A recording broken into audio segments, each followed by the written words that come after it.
In Chapter 4, we're going to discuss the average and standard deviation. So first, lots of times we want to summarize our data. So we talked about how to graph our data. Now we'll summarize it with numbers. So there are two main aspects of a list of numbers we may want to summarize, including the middle or center of the data. So why do you want to look at the middle? Well, if you're comparing these two data lists, 3, 5, 6, 7, 7, 8, that's quite a bit different from 18, 19, 20, 20, 22, and 23. The only difference here is the center, or kind of the middle of the data. And we can measure the middle of the data with the average or median. But we also have what's called the spread or variability in the data that we want to measure. Because if you look up at our previous two sets of numbers, notice that they vary about by the same amount. So from 3 to 8, that's a difference of 5. 18, 23, that's a difference of 5. Okay, they're spread out about the same. But these two sets of numbers, 3, 3.1, 3.2, 3.2, and 3.3, that's a very different set of numbers than 3, 5, 7, 7, and 15. Notice my second set is much more spread out. There's much more of a difference between my numbers. So to measure the amount of spread or variability, we're going to talk about standard deviation or range. First, let's go over the average. So the average is one of the most common numbers we'll talk about in statistics. The average is a measure of the center or the middle of the data. To find the average, we're going to find the sum of all the data values. Sum just means add up all the data values. So we add up all the values and then divide by the number of our values. The average is the most commonly used summary statistic for analyzing our experimental and observational data, and the average is also sometimes called the mean. So example 1, find the average lifespan of the first 5 U.S. presidents. Their lifespans are 67, 90, 83, 85, and 73. So what I have to do is add up all the values. So 67 plus 90 plus 83 plus 85 plus 73, and divide by how many there are. There are 5 of them. So if I add those up, that ends up being 398 divided by 5, which is 79.6. So the average lifespan is 79.6 years. If you're a visual person, it might help to think of the average as the balance point. The average will always be the balance point of the histogram. So the histograms for the weights of about 2,700 women in our sample, the average is marked by a vertical line. So here's our vertical line. So that's the average. That's kind of our tipping point. And it does tell us that 41% of the women were above average. So 41% above average.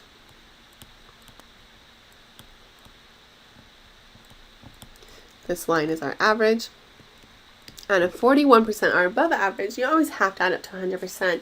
So 41% are above average, that means that 59% are below average.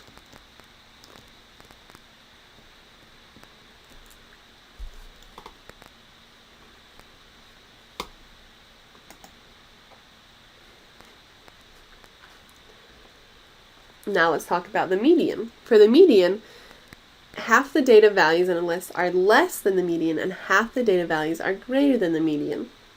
Or if you think about it, half of the area in the histogram is going to be to the left of the median and half will be to the right. So to find the median, we're going to go through. First we'll write all the numbers from smallest to largest. And then if the number of values is odd, the median is the middle number. If the number of values is even, the median is the average of the two middle numbers. So for example, find the median lifespan of the first 5 presidents. Their lifespans are 67, 90, 83, 85, and 73. Remember we said the first step is we're going to write them in order. So 67, 73, 83, 85, and 90. So what I do is I start working on each end and I cross off the lowest number, then the highest number, and the second lowest, and highest, second highest. And I get to 83 is the middle number. So my median is 83. Example 22, find the median lifespan of the first 4 presidents. That's supposed to say 4 presidents. For the first 4, their lifespans are 67, and if I'm putting them in order, 83, 85, and 90. Okay, now if I start at the bottom, I take off the smallest and largest, and then I go second, smallest, second largest, but there's no number in between. I'm trying to find this number in between, but there's not a number in between. So what I'm going to do is I'm going to take the average of the two middle numbers. So 83 plus 85 and divide by 2, because there's two middle numbers, gives me 84. So the median of that data set would be 84. Now let's discuss using the median versus the average.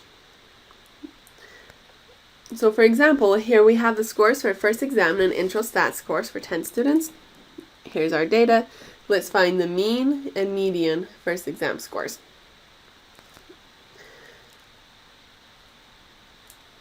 So I might find the average first. So for average, remember that's just, mean is another word for average. So for the average, we're just going to add up all of our scores. So 80 plus 73 plus 92 plus 85 plus 75 plus all the way up to the last one, which is 90. And then I divide by how many we have. We have 11 of them. Sorry, we have 10 of them. And that gives me 82.1. So that's my mean, or the average. Now let's find the median, but remember, to find the median we have to write all of our scores in order. So the smallest is 55, then 73, 75, 80, 80, 85, 90, 92, 93, and 98. Now I'm looking for the middle score. Notice though we have 10 scores, that's an even number, so I'm not going to be able to find the exact middle. So for example, if I was to count 5, 1, 2, 3, 4, 5, and if I count 5 in this direction, 1, 2, 3, 4, 5, my median should be somewhere here. So 5 are below, 5 are above. Because it's in the middle of the two numbers, I have to find the average of those two numbers. So I add them up and divide by 2, which gives me 82.5. So that's the median. So my median is 82.5, my median is 82.1. Now though, we have one student who didn't take the exam. His score is 0. With his score added to the data set, what is the mean and median? So let's find our mean. That's the average first. So I'm going to add 0 plus 55 plus 73 plus, I get up to the top, plus 93 plus 98, and divide by how many we have. Now we have 11 people. I put that into my calculator and I get 74.6. Notice my average went from 82 all the way down to 74. Now let's find the median. So if I count 5 from each direction, 5 and then 1, 2, 3, 4, 5. Oh look, now we had an odd number, 11 people, and 80 is actually in the middle. There's 5 below it, 5 above it, 80 is right in the middle, and so my median is 80. Now this student's score of 0 was called an outlier because it didn't fit with the rest of the data values. 0 was a lot lower than the rest of the exam scores. So now I'm going to ask you, which value is affected more by adding 0 to the data set, the mean or the median? Well, my mean went from 82 to 74. My median only went from 82 to 80. So the mean, or average, was affected much more than my median. So we have some vocabulary for that, which is sensitive measures. So the average is sensitive. Outliers are data values, and a long tail can pull the average towards the tail, so the average is sensitive. But the median is not sensitive. It's not as affected by the long tails or outliers. And again, an outlier is an observation that doesn't fit with the rest of the data. Let's talk a little bit more about the average being sensitive. So I have a graphical summary for you where the average is sensitive. So if you have a long right tail, then your average kind of gets pulled up towards the tail, And so your average is going to be bigger than your median, because you're going to have something like the median that has half on each side. But your average gets pulled up towards the tail because of those extreme values, and so your average will get pulled up. So your average is bigger than the median. If you have a symmetric distribution, then the average and median will be about the same. But if you have a long left-hand tail, you're going to have your median that has half of the area on each side, but your average is going to get pulled down towards these small values because they're so extreme that they pull the average. So if your average gets pulled down, it's going to be smaller than your median.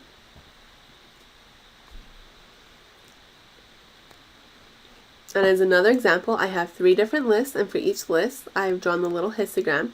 Notice all that's changing is the last number. So we have 1, 2, 2, 3, 1, 2, 2, 5. So my average is 2, 2.53. So the average is changing, but the median, notice the median is 2, 2, 2. So the median doesn't actually change at all. So again, the mean or the average changes more than the median.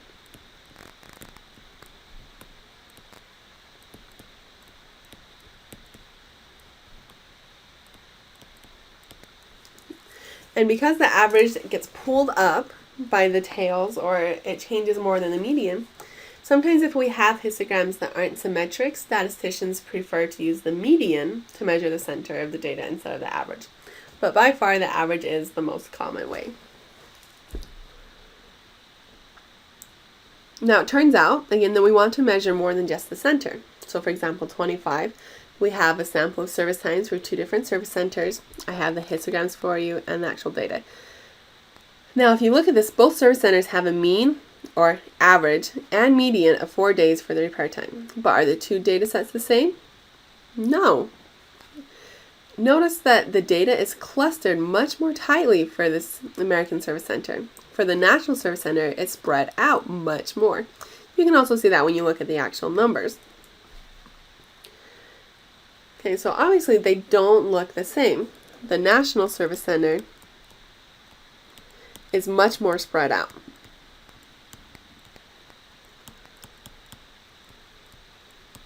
So even though they have the same center, they have a different spread. So now we're going to talk about how to quantify spread.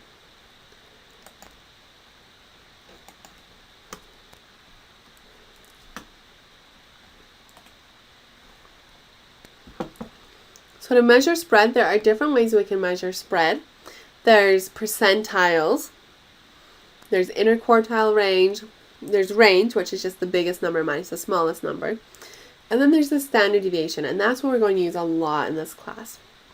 So our standard deviation, which we're going to abbreviate with SD, measures the spread of our data or the amount of variability in the data values.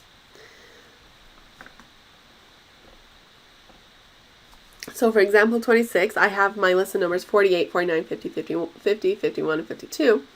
And notice I have this little dot plot for you. It has a much smaller standard deviation than the list 37, 41, 48, 50, 59, 65. Notice I put them on the 2 dot plots on the same scale, and you can see that the second one is much more spread out. And so if it's spread out more, you have a bigger standard deviation. In example 27, I have 2 smooth histograms for you, and they have the same average and median but different SDs. So looking at it, which one has a bigger standard deviation? Okay, it would be this bottom one right here because it's much more spread out.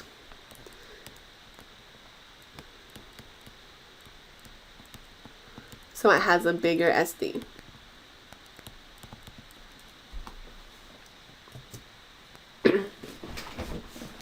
And to actually find your standard deviation measures spread by looking at how far your observations are from the average.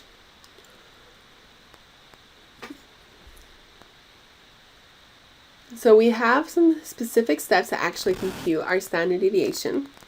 The standard deviation is a term that our textbook likes to use. Root, mean, square of the deviations of the data values from the average. First of all, though, what are deviations? Deviations just means the change from the average.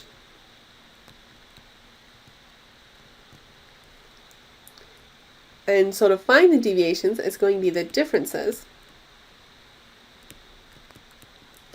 between each value and the average.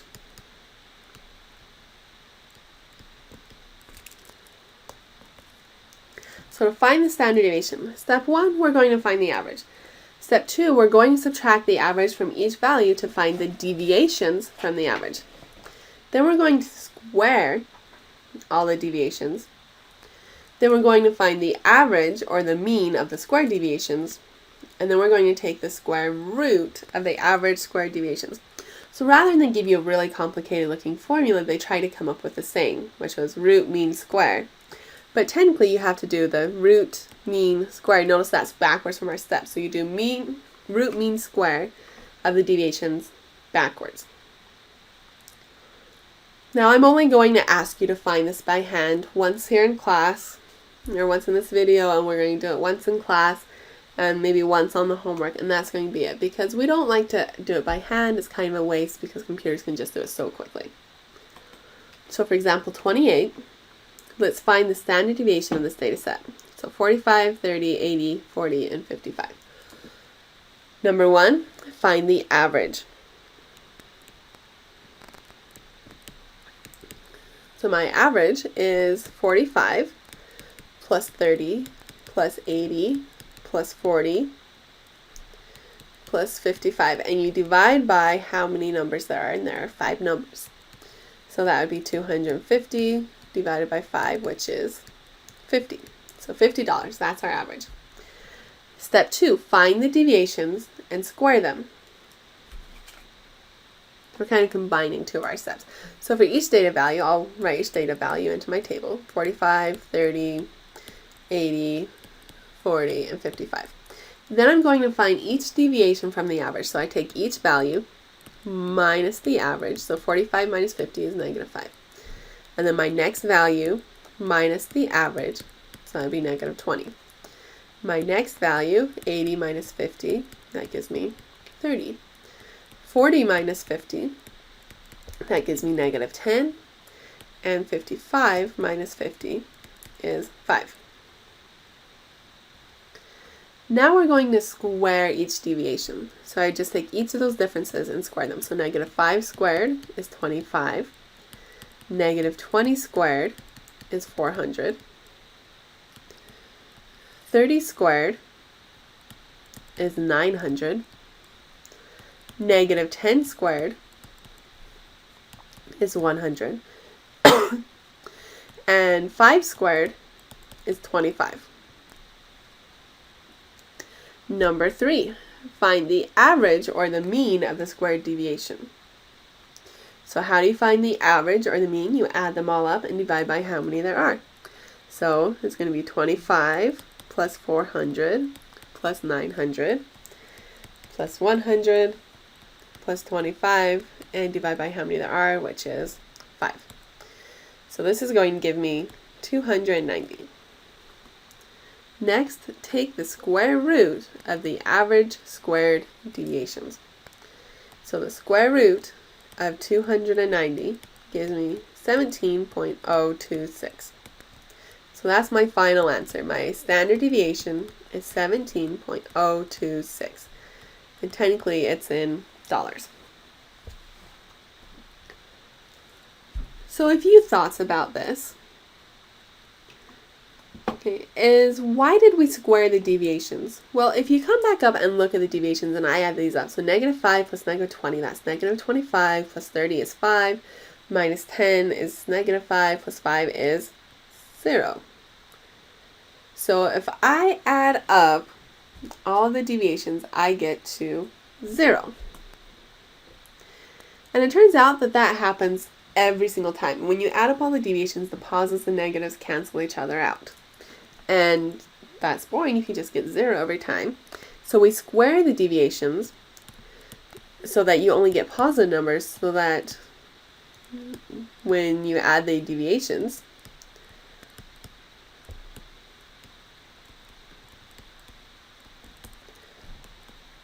the positives and negatives.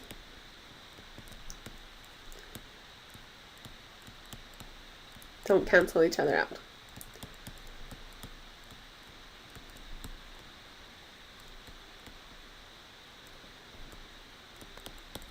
So that's why you square the deviations. The next question is, well, why did we take the square root when we were done? So first we have to square everything, and then we take the square root. Well, that's why. Because we squared everything.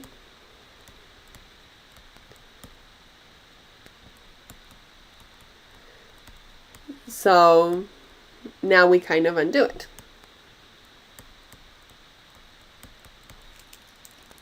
The main reason why is because we squared our deviations, then our units would be squared. So we take the square root to get back to our correct units. So for example, if your data is about money, you don't want to have your units be dollars squared. That doesn't make any sense. So if we take the square root, then we get back to just dollars. And just as a side remark, some calculators will give you a slightly larger value for the standard deviation. We call that SD+. And we talk about it in later chapters. There is a reason they do that, but it's not something that you have to worry about. For now, the biggest thing I want you to remember is that the standard deviation measures how far each value is from the average.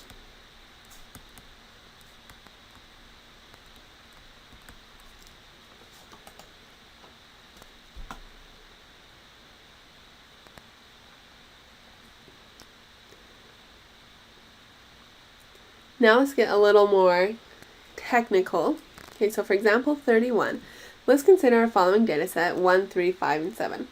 If I add 7 to each data value, what happens to the data, the average, and the standard deviation? So what actually happens here? So if I add 7 to each data value, then 1 plus 7 would be 8, 3 plus 7 would be 10, 4 plus 7 is 11, 5 plus 7 is 12, 7 plus 7 is 14. So I literally added 7 to each data value. So now what's going to happen to the average? So if I find the average,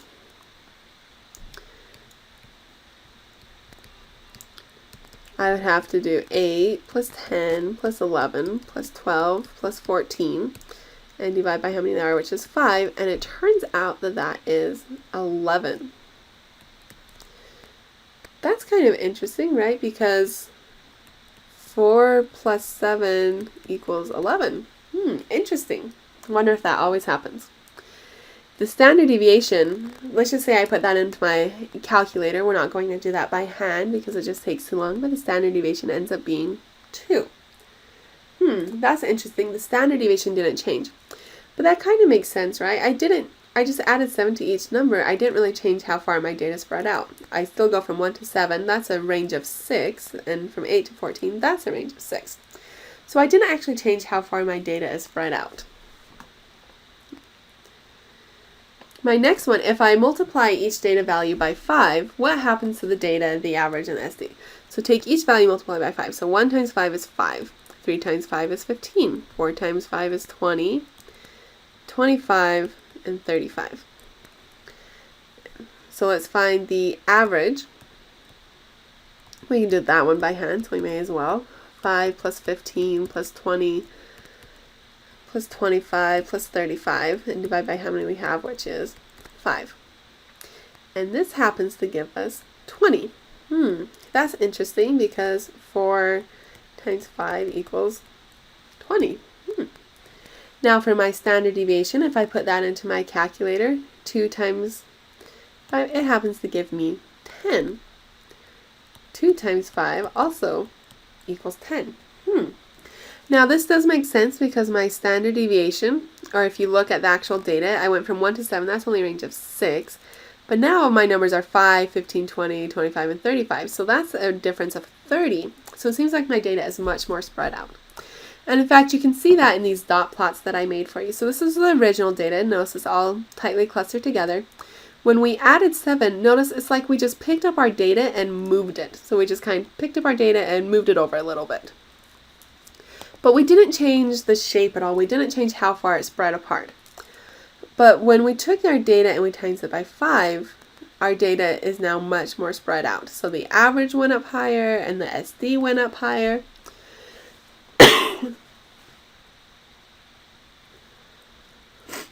So for our next example, let's say, suppose I have a bunch of quiz scores and I decide to give everyone an additional 5 points. What happens to the average and SD? So this is my original, and this is plus 5. Notice, again, it looks like you took the whole histogram and you just kind of moved it over a little bit. So it's like you just picked it up and moved it over 5 spaces. And notice when you look at the average that all they did was add 5 to the average. So 10.27 to 15.27. The SD though didn't change, again because it's like all I did was just shift up my data, so I didn't change how much it was spread apart, so the SD doesn't change. For example 33, suppose I have a bunch of baby heights in centimeters and I decide to change all the heights to inches. To do this, you just multiply each data value by 2.54. So what's going to happen to the average and SD? So here's what it looks like in centimeters, here's what it looks like in inches. So it looks like my average went up quite a bit, and now my data is also more spread out. And it turns out for the average to go from 8 to 20.32, it was actually 8 times 2.54. And the SD was simply 1 times 2.54. And so it turns out that there is a rule about that. Specifically, when we talk about these facts, if we add the same number to each data value, it adds that same number to the average and also the median. But the standard deviation doesn't change because, again, we just kind of shifted up our data. We don't change how far it's spread apart. And multiplying each data value by a positive number multiplies the average, the median, and the standard deviation by that number. So we do have these rules for the average and medians, but they're fairly simple. Okay, and just another note, the units for the average, median, and SD are all the same as the units for the original data. So if you're talking about dollars for your data, then the average, median, and SD will all have units, dollars. So let's practice applying that. In this example, we have students took a quiz that was out of 10 points. The average score was 5 points, the median was 6 points, and the standard deviation was 1.2 points. If I decide to give everyone 3 extra points to help their grades, what are the new average, median, and SD? So basically, we're just taking our data plus 3. So the average and median will each go up by 3. So the average will be the old average plus 3, which is 8. The median will be the old average of 6 plus 3, which is 9. The SD, though, doesn't change. So it's still going to be 1.2. Number 2, if I multiply all the original scores by 10, so that the grades are out of 100, that's why I want to do that, what are the new average, median, and SD? So now we're taking our data times 10. So for the average, we just take the old average of 5, times it by 10, so my new average is 50. For the median, we take our old average of 6, times it by 10, so we're at 60. And for the standard deviation, because we times it by 10, everything is much more spread out, so we're going to take the old standard deviation, times it by 10, and we get 12. So just some useful rules. And finally, this is slightly off topic, I feel, but